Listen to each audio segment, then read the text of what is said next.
E aí galera, beleza? Meu nome é Cristiano, vulgo isto.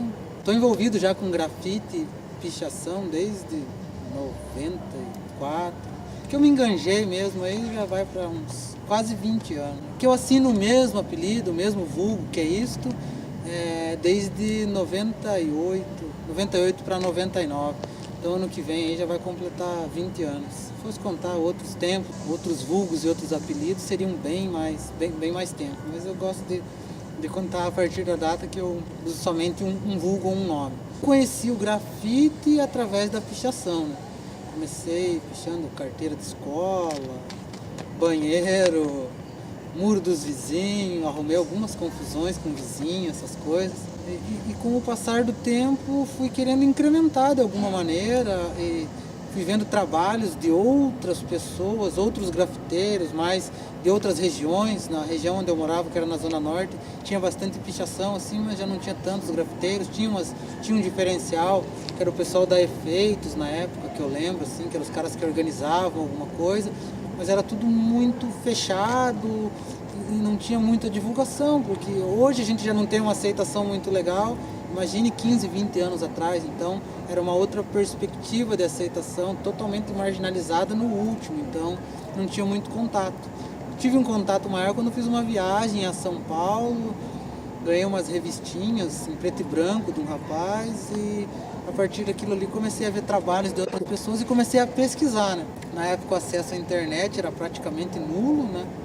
O que a gente tinha era informação boca a boca. Acabei descobrindo um point que a gente tinha na Galeria Pinheiro Lima na época, que era garagem em CDs, então a galera se reunia toda ali, que era uma loja de um pessoal que fazia venda de CDs usados, discos, vinis. Então o pessoal acabou se identificando, porque um deles também era envolvido um pouco, gostava de fazer tag, essas coisas, e foi criando points. Depois o point mudou para o Shopping Curitiba. Quando foi inaugurado o Shopping Curitiba, repressão total, entrava no shopping, segurança botava para fora, batia, a gente batia no segurança batia na gente. Virava uma bagunça só, era um lado bem marginal assim da cultura ainda. Estava aprendendo muita coisa. E até 2009, sempre continuei pichando. Minha prioridade era a pichação, né? Desde 2009 para frente. Recebi uma proposta um dia para fazer um serviço comercial usando a técnica do grafite e comecei a fazer, né? Fazia bastante letra antes, não fazia personagem. Hoje em dia eu faço mais o meu próprio personagem, que é um palhacinho. Depois eles vão colocar na edição dele, parece. Que é o que mais me caracteriza hoje em dia, né? E eu criei ele por um vínculo político, digamos assim. Um amigo em São Paulo, o Cabelinho, lá de Hortolândia, criou um personagem e o personagem dele tinha o slogan de vote em mim, vote no Cabelinho. E eu criei um palhaço vestido com roupa, paletó, gravata, um saquinho de dinheiro. Esse palhaço era o opositor do Cabelinho. Nem direita e nem esquerda, era o opositor do Cabelinho. Então que acabou criando esse vínculo com o palhaço, me identifiquei. Muitas pessoas acham que ele é usado da mesma forma pro lado criminal, palhaço, assassino, matador de polícia, quando na realidade, no meu ponto de vista, o palhaço ele é um transmissor de alegria, né? Eu uso muito o palhaço hoje, depois de fazer essa brincadeira, tudo, eu uso o palhaço como um transmissor de alegria. Independente do meu sentimento, eu entendo assim, que independente do meu sentimento, eu vim para passar algo bom, que é o que o palhaço faz. Usa-se o palhaço para diversas outras coisas, mas o palhaço, independente do que ele esteja fazendo, que é passar alegria num picadeiro, num hospital, numa ação, no meio da rua, passar o chapéuzinho, ele quer fazer você rir, você se sentir bem, mas ninguém sabe como ele está se sentindo. Então, dentro dos meus desenhos, o que eu procuro fazer é passar algo alegre e bom para as pessoas, independente do meu cotidiano e do que eu esteja passando na minha vida naquela data, naquele momento, naquela hora. Então o palhaço de uma brincadeira política virou um transmissor para mim, de alguma maneira. Então por isso eu uso muito o palhaço. E ele é um autorretrato. O que eu costumo trabalhar agora, não sei se existem outras pessoas, mas uma empresa me contratou para trabalhar com crianças em área de risco, né? Me oferecem de salário e assinaram minha carteira de trabalho como instrutor de grafite. E dentro disso eu procuro ensinar técnicas, eu não formo grafiteiros. Grafite é uma arte ilegal, nunca vai deixar de ser, é uma arte popular que vem como uma forma de transgressão para mostrar que você está vivo, para mostrar que você é contra algo, é você transmitir um sentimento de alguma maneira, né? Historicamente, se você for voltar para o movimento hip hop, tem toda uma história que fala sobre união, brigas de gangues, então o grafite foi usado para mostrar para o Estado na época o que eles pensavam. Na realidade, assim, o que a gente conversou ali em off foi que, para mim, não só para mim, como outras pessoas existem as crios ou as grifes do pessoal mais antigo, né? Eu chamo de velha guarda, por questão de respeito, são mais antigos do que eu, aprendi muita coisa com essas pessoas, e o pessoal da nova escola. Velha guarda são os caras que têm uma ideologia um pouco diferente hoje da nova escola. Claro que tem muita gente da nova escola que pensa igual ou até com algo a mais, aquilo que os caras já imaginavam para a pichação, ou algo a mais, né? Mas a questão da velha guarda é o respeito, por ser um precursor de algo que você faz hoje, respeito pela ideologia, né? A pichação, esteticamente, ela não é tão bonita quanto todo mundo gostaria que fosse, mas não deixa de ser uma expressão, né? E o pessoal da velha guarda, eles têm mais aquela questão do fazer uma missão, digamos assim. Eles saem, fazem um local e voltam embora. O pessoal da nova escola já é mais tipo, chamo de cavalo louco, sai para uma balada, bebe, tá com uma lata de spray e sai fazer alguma coisa. Cara, a pichação ela não veio para agradar ninguém. Hoje eu, como grafiteiro, posso falar que já fiz parte, tenho amigos, convivo muitas vezes com eles. A pichação, independente do estilo, categoria, ação, atitude, ela não veio para agradar. Hoje ela veio para ser uma forma de protesto. Hoje muitos usam como mídia social. Ficar conhecido num grupo seleto de pessoas que só eles gostam e você ser o mais popular. Então muitas vezes você nem é o cara popular na escola, mas no seu grupo você é o cara. Dentro da tua sociedade, dentro de uma outra sociedade, você é o cara que escala prédio por fora. Você ter coragem para ter algumas atitudes. Você teria coragem de escalar 20 andares pelo lado de fora para deixar o teu nome marcado? 1 entre 100, eu diria que sim, 1 entre 1000, 1 entre 1 milhão. Então são coisas e atitudes, como o que a gente conversou. Muitas vezes isso vira causa e consequência, né? Eu coloco causa e consequência para tudo. Tudo dentro da nossa sociedade é causa e consequência. Falta de escolaridade, falta de ensino, falta de oportunidade de emprego, falta de uma área de lazer, falta de ter uma oportunidade de fazer um curso, um menor aprendiz ou qualquer outra coisa. Causa. Tudo isso causa um efeito. Causa e consequência. A consequência é o roubo, tráfico, pichação, prostituição de menor. Se você culpar o cara que ele pichou ali, é fácil. Você saber de onde ele vem, por que ele faz. Muitos fazem hoje por status, como eu falei. Outros por falta de oportunidade, ou falta de conhecimento, ou para se mostrar visto. O cara que mora numa invasão, não tem como eu citar nomes de bairros, que pode ser que alguém se ofenda, mas o cara mora lá no último bairro da Zona Norte, ou no último bairro da Zona Sul, ou no último bairro da Zona Leste, ou da Zona Oeste, como a gente tem periferia em todos os cantos. Ele não tem o que fazer, ele picha alguma coisa no centro para ser visto. É o nome dele, a região onde ele mora, e tá lá. O amigo dele vai sair para vir buscar alguma coisa no centro, dar uma volta em uma balada, vai ver o nome dele lá. Então, querendo ou não, ele cria um certo status. Perante a sociedade, existem leis que vão ser cobradas, vão ser executadas quando você tem esse ato ilegal, de ilegalidade, né? Mas a gente vê tantas outras coisas que são tão quanto ilegais quanto isso. Desvio de verba pública de alimentação de escola, de creche, desvio de Petrobras, desvio de construção, superfaturamento de estádio, superfaturamento de hospital, de ponte. Tudo isso é crime e ninguém nunca vai preso. Então muitas vezes entra esse contexto também de tipo impunidade. Se o cara rouba o que eu estou pagando, né? O Brasil é um dos países que mais se paga imposto no mundo. Não vou dizer em que lugar está, porque agora eu não lembro, mas é tanta desigualdade social, mental, de ideologias, que é um abismo muito grande. O tamanho do Brasil, o tamanho dos estados. Então, você criticar algo que você não vive é fácil. Eu sou contra o consumo de álcool para menores. E quanto maior dono de bar vende bebida para menor, ele não é culpado de nada. Mas o cara que riscou uma parede é culpado de alguma coisa. Quando eu falo de riscou, não é só a pichação, é o grafite. O grafite é uma arte tão ilegal quanto a pichação. Então, uma coisa leva a outra. Eu venho de uma época que 99% dos caras que faziam grafite, eles vieram da pichação. Então, para mim, hoje, eu não sou autoridade no assunto, mas eu posso falar de uma coisa que eu vivenciei. Então, eu já tomei tinta, eu já apanhei da polícia, a polícia já me fez tomar tinta,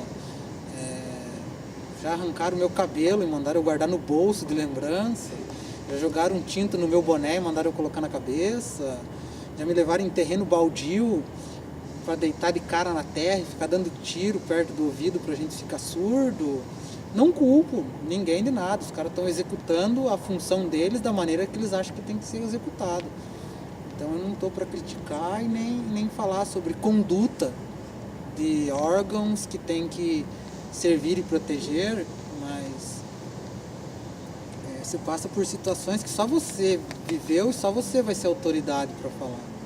Vejo muito cara fazendo palestra sobre grafite e pichação e o cara não sabe o que é um trawap, não sabe o que é um piste, um wild style, um 3D, ele sabe que ele pinta qualquer coisa na parede e acha que ele já é autoridade. Então as pessoas têm que ter um pouco mais de consciência e de união também, porque é um movimento que não pediu para ser aceito, ele está aí, quem quiser aceitar, aceita, quem não quiser aceitar, não aceita. A gente não veio para reivindicar direito, a gente veio para reivindicar o espaço que já é nosso, já é meu. Quando uma pessoa pergunta para mim por que eu estou pintando na rua, por que eu não vou pintar na minha casa, eu respondo que não tem onde pintar mais na minha casa. Minha casa é toda desenhada, por dentro e por fora. Tem pichação? Também tem lugar específico lá para isso. Então, quer dizer, dentro da minha casa eu vivo o que eu faço, na rua eu vivo o que eu tenho dentro da minha casa. Então, para mim é um cotidiano, viver de grafite, de tinta, para mim hoje é essencial, não me vejo sem viver de tinta. Cria-se muito uma máscara, né? A mídia acaba criando algumas coisas que o povo não consegue assimilar da maneira correta e acaba se invertendo. Hoje eu não posso dizer se eu sou direita, se eu sou esquerda, porque eu acabo perdendo amigos. Então, eu não posso dizer se eu sou pichador ou se eu sou grafiteiro. Se eu pender para um dos dois lados, eu perco amigos. Então, quer dizer, a sociedade está criando um certo individualismo que teria que ser ao contrário, sim. Em vez de se dividir e separar, era se unir e multiplicar. Né? É mídia, o cara é um babaca, ele quis aparecer. Ele quis fazer campanha contra a pichação e foi apagar grafite. Criou certas teorias de conspiração, de que grafites estavam deteriorados. Pelas próprias imagens que a mídia passou, foi provado que não. Na realidade, ele quis dar uma de bom moço. Não sei, eu não moro em São Paulo, então eu não posso dizer como ele está agindo, né, como prefeito, as benfeitorias dele. Mas vestir roupa do pessoal que faz a limpeza em São Paulo, ficar uma horinha lá e dizer que está combatendo a pichação, para mim ele é mídia, ele fez uma mídia, não mudou nada. Ele criou uma reação em cadeia, causa e consequência. Ele mexeu num vespeiro. Você consegue dizer hoje quantos pichadores existem em São Paulo e quantos grafiteiros? Ninguém consegue dizer. Então ele mexeu com uma coisa que ele não sabe quantos são, quem são, por que são.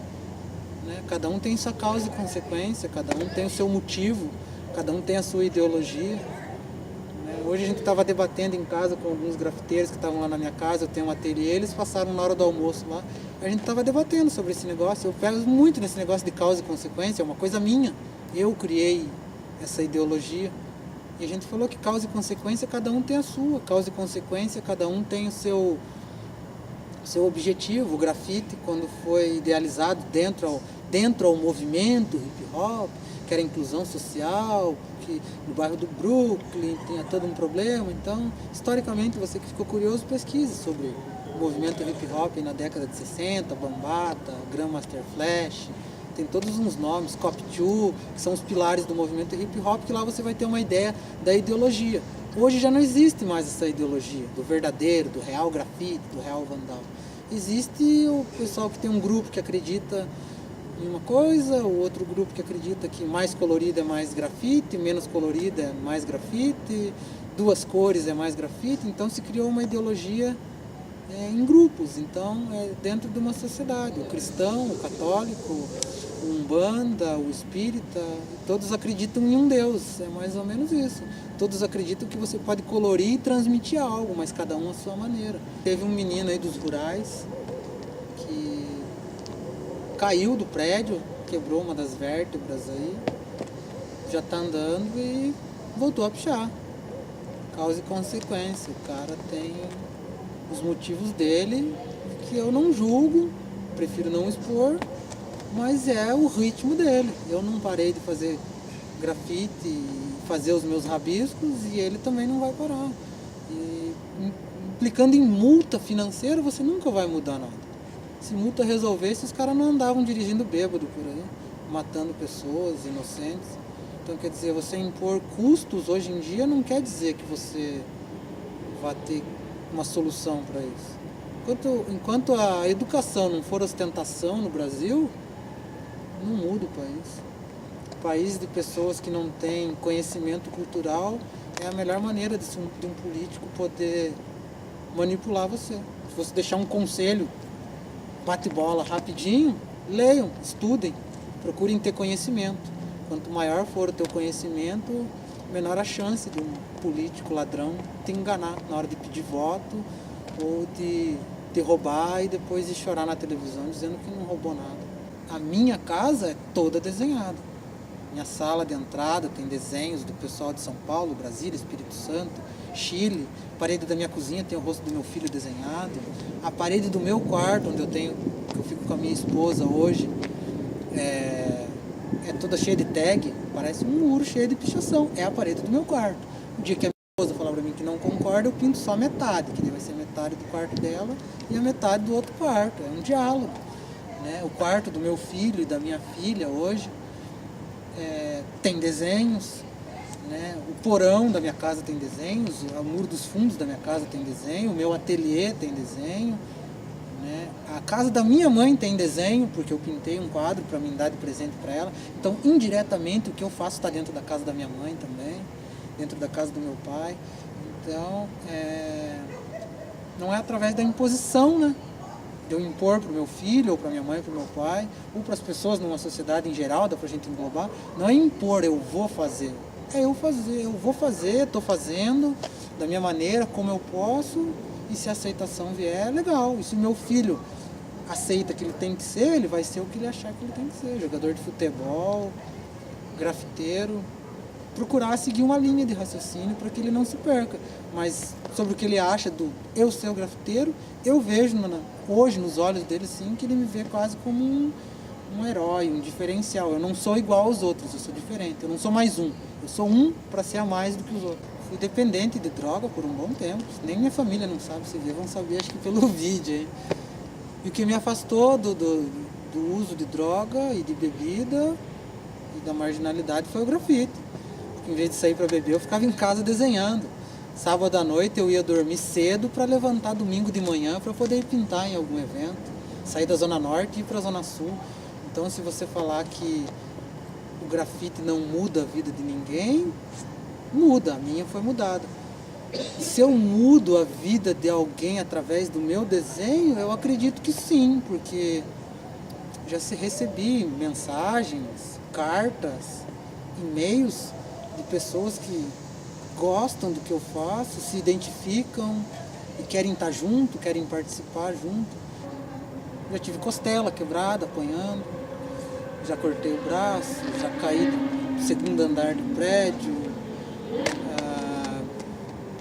já participei de algumas grifes e crios de pichação de Curitiba, teoricamente fortes, que existem até hoje. participo de uma CRIO de nível nacional hoje, que é a TBC, que a gente tem um festival que organiza em São Paulo. A vivência é a rua, você só vai poder contar história se você viver. Ou você é um contador de história, ou você é um que vivencia e conta a história, ou você é o cara que escuta a história e repassa. Eu quero ser o cara que escreveu uma história e vai repassar para os outros poderem viver aquilo. Agradecimento é agradecer a minha mãe pela paciência que ela tem comigo, meu pai pela força que ele me dá, a minha mulher por compreender. Marjorie, beijo, te amo. Obrigado por compreender minhas viagens, minha ausência muitas vezes, ou a minha presença corporal em casa, mas a minha ausência espiritual por estar desenhando. Beijo para Maria, minha filha, 32 dias de vida. Agradecer você por estar aqui me motivando a viver cada vez mais. Agradecer o pessoal aqui que está fazendo a reportagem. Não vou citar nome de ninguém para não esquecer o nome de ninguém. Obrigado a todos pela oportunidade. Espero que seja sucesso. Quando vocês estiverem famosos, não esqueçam de chamar nós para o programa ao vivo de vocês, na TV, independente de qual TV seja. Agradecimento é esse, agradecer o pessoal da rua, né? Galera do grafite, galera da pichação, quem gosta do movimento, agradecer quem não gosta e procurar conhecer o movimento. Talvez você mude alguma coisa sobre o seu conhecimento disso.